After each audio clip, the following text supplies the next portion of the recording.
네, 지난주에 더불어민주당이 의원총회를 열어서 선거제 개편에 대한 논의를 했지만 결론을 내지를 못했습니다. 그래서 이틀 뒤 29일 다시 한번 의총을 연다고 하는데요.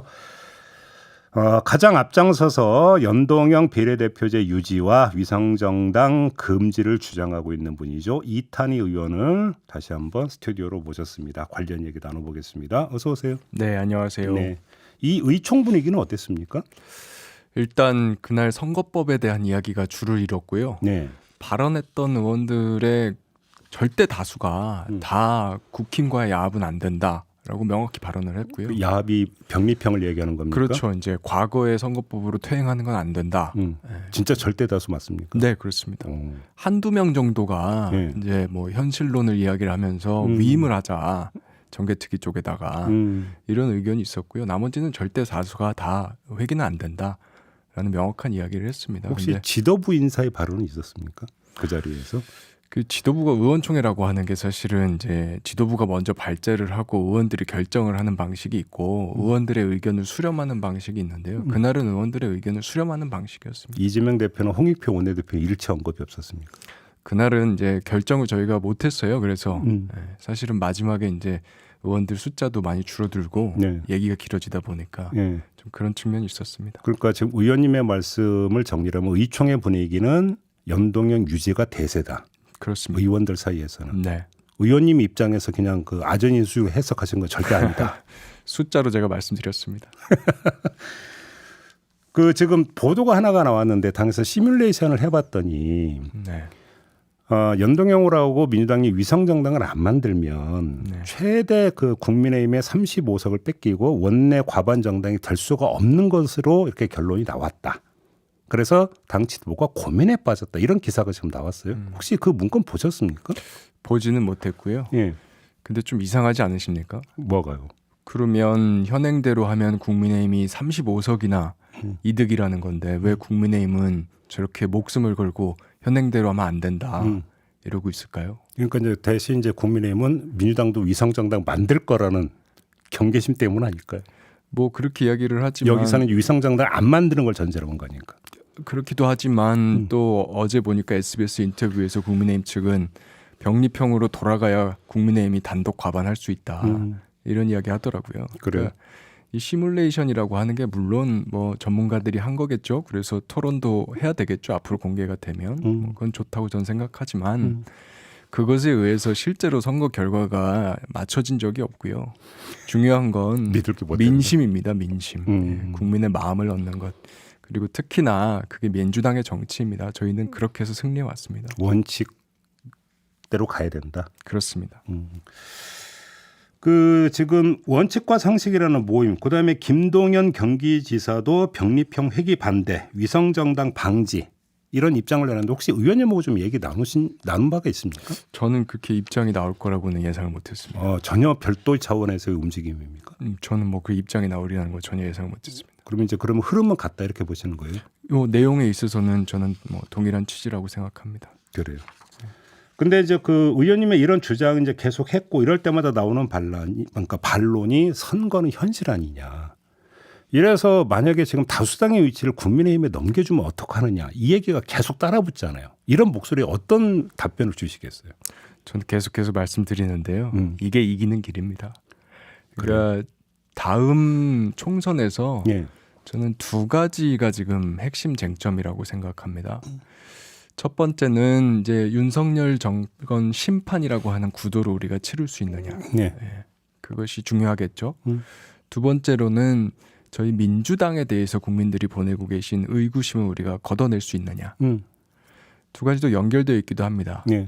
저는 윤석열 정권의 폭주를 심판해야 되겠다라고 하는 국민들의 뜻은 확고하다고 생각해요.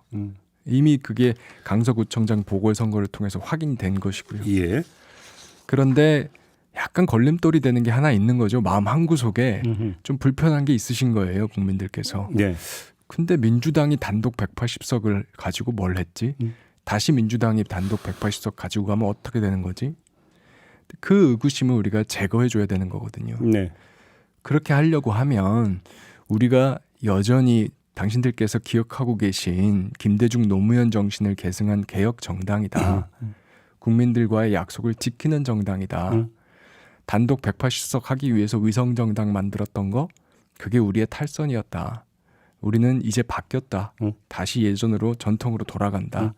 이 선언을 해주는 것이 네. 윤석열 정권 단일 그 심판이라고 하는 단일 구도를 치르는데 도움이 된다라는 말씀을 드립니다.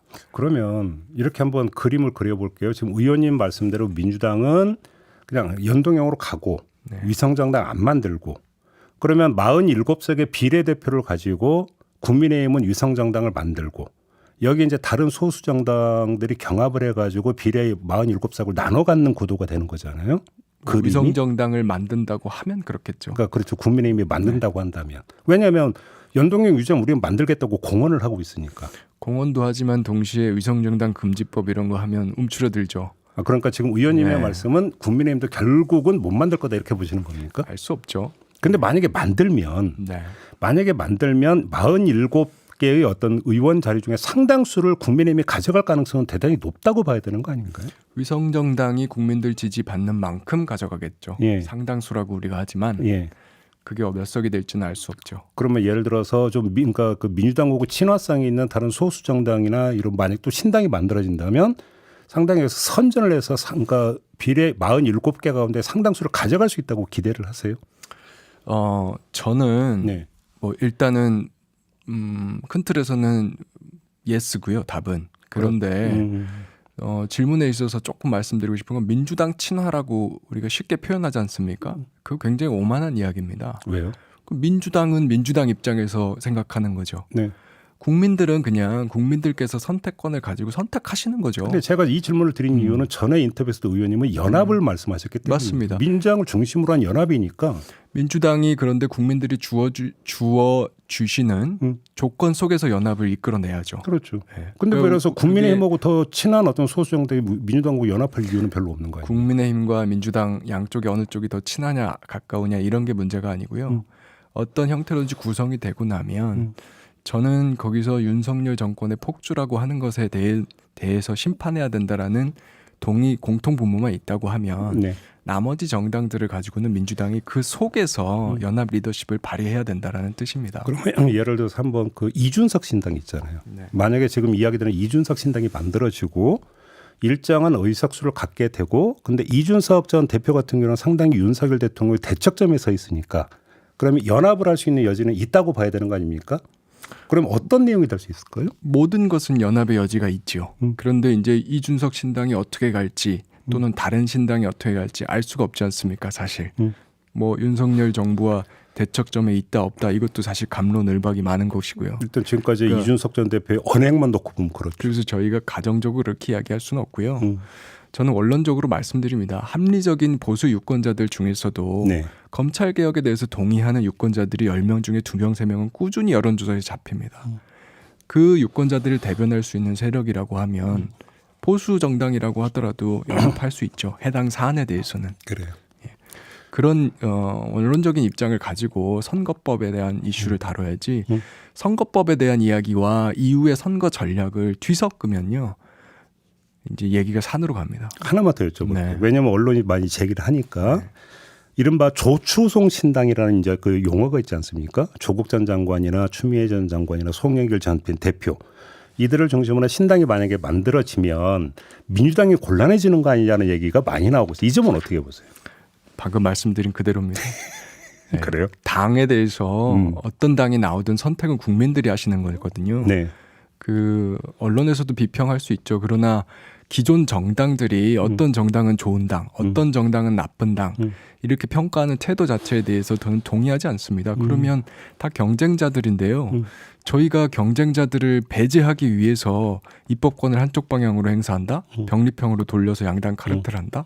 그거는 거대 재벌들이 중소기업들 시장 진입하는 거 막는 거랑 똑같은 네, 거죠. 저도 그 지적에 100% 네. 공감을 하는데 지금의 선거법으로 보면 거대 양당 중심으로 되어 있는 것도 부인할 수 없는 사실이죠. 그렇게 가지 않도록 저같이 목소리 내는 국회의원이 있는 것도 사실입니다. 네. 그 정개특위에 간사 맡고 있는 김영배 의원이 얼마 전에 저희하고 인터뷰를 했는데 이런 말씀을 하신 바가 있어요. 47개의 비례를 24, 23개로 캡을 씌우는 방안도 검토하고 있다. 그래서 병립형이 24, 뭐 연동형이 23. 혹시 이런 얘기 들어보셨어요? 현재까지는 개인적인 의견인 걸로 알고 있습니다. 그래요? 네. 그러니까 이게 뭔가 현실로 나타나지는 않을 거라고 보시는 겁니까? 뭐 나중에 토론이 될 수는 있겠죠. 그러나 저희가 의총을 할 때도요. 네. 그런 이야기는 전혀 없었습니다. 전혀. 네. 그러면 결국 병리평이냐 연동형이냐 이거밖에 없다. 저는 쟁점이 거기에 있다고 봅니다. 그래요. 네. 이거를 결정할 수 있는 시한이 언제까지일까요? 사실상 이미 지났죠. 물론 그렇긴 한데. 네. 그리고 12월 12일이 이제 예비후자 등록일이고요. 근데 이런 얘기를 하던데요. 그러니까 소선거구제는 유지하는 걸로 양당이 거의 이거는 의견 접근을 받기 때문에 선거구 조정 문제는 어차피 이제 풀린다. 그러면 이건 시간 더 끌 수도 있다. 이런 얘기가 있던데요. 비례제 문제는. 저는 이제는 결단해야 될 때가 됐다고 생각합니다. 네. 시간이 없습니다. 그러니까 사실 총선이 이제 다가오는데요. 12월 달이 되면 총선 4달 앞으로 다가옵니다. 그렇죠. 특히 총선은 총력전 아닙니까? 전쟁을 치러야 되는데 선거법이라고 하는 거는 사실 틀입니다. 네. 틀을 만들어 놓고 그 다음에 이제 전쟁에 집중을 해야 되는데 연합 정치의 틀조차 우리가 만들지 못하면 나중에 선거 전략에서 혼선이 크게 발생합니다. 네. 제가 사실은 최근에 이제 당 대표가 결단을 해주실 때다라고 입장도 냈는데요. 그렇게 말씀드린 것도 같은 맥락입니다. 침묵이 더 길어지면 좋지 않다고 생각합니다. 첫째는 당에도 좋지 않고 둘째는 당 대표 개인적으로도 좋지 않은데요. 당에 좋지 않은 이유는 방금 말씀을 드렸고 당 대표 개인적으로 봐도 이제 계속해서 억측이 자꾸 제기되고 공격이 들어오지 않습니까? 예. 뭐 그저께는 무슨 언론에서 뭐 대표의 개인적인 뭐 선거 전략과 관련돼서 이걸 뭐 엮기도 하고 이런 공격이 들어오는 마당이니 이럴 때는 좀 리더가 결단을 해주는 게 전 필요하다고 생각하고요. 총선을 이기기 위해서도 리더십이 명확하게 서 있는 정당이 총선을 이깁니다. 자기가 제대로 서 있어야지만 선거를 이룰 수 있는 거기 때문에 지금부터는 리더의 시간이라고 저는 생각합니다. 그러면 의총에서 중지를 모으는 것보다 이재명 대표의 결단이 더 중요하다 이렇게 보시는 겁니까? 둘 다 중요한데요. 저희 의총 분위기도 사실은 이제 의원들이 많이 의견들을 쏟아내지 않았습니까? 의원들의 어떤 의지라고 하는 건 이미 여러 번 표명이 됐습니다. 30명이 기자회견을 했고 54명이 이제 당론 채택을 촉구를 했고요. 저희가 공동 발의를 받고 있는데 숫자도 더 늘고 있고 이미 지금 몇 의원들- 명이나 됐어요? 숫자는? 뭐 확인을 해봐야 되겠습니다만 그래서 이미 그렇게 의원들의 의지는 어느 정도 밝혀졌기 때문에 네. 그 의총 끝나고 나서도 이제는 지도부가 결정을 해줘야 된다라는 의견들이 많았습니다. 그러면 예를 들어서 의총에서 혹시 뭐 그러니까 표결을 한다든지 이런 상황은 연출이 안 될 거라고 보시는 겁니까? 지도부가 결단을 내려야 될 때가 됐습니다. 그러면 이제 마무리 삼아서 질문을 이걸로 드릴 테니까 다만 가정적 질문에는 답하지 않겠습니다라는 답변만 좀 하지 말아주시기 부탁드리면서 이재명 대표가 안 받아들이면 어떻게 하실 거예요? 뭐 그것도 마찬가지로 지금 저희가 시간이 없습니다. 그런 이야기를 하고 있을 정말 제가 한 달 동안 여기에 네. 많은 것을 이제 투여하면서 말씀을 드렸고 이미 당내에 공감대도 저는 어느 정도 만들어졌다고 생각합니다. 예. 그래서 빨리 결단을 하고 이제 총선 준비로 나아갔으면 좋겠습니다. 네. 연합 정치라고 하는 거는요. 이 민주 개혁 진영에는 사실 적토마 같은 겁니다. 예, 이제까지 우리가 이 연합 정치의 틀을 가지고 항상 선거를 승리해 왔기 때문에 그 승리의 역사를 이번에 다시 한번 써갔으면 좋겠습니다. 알겠습니다. 오늘 말씀은 여기까지 들어야 될 것 같네요. 고맙습니다, 의원님. 네, 고맙습니다. 네, 이탄희 더불어민주당 의원과 함께했습니다.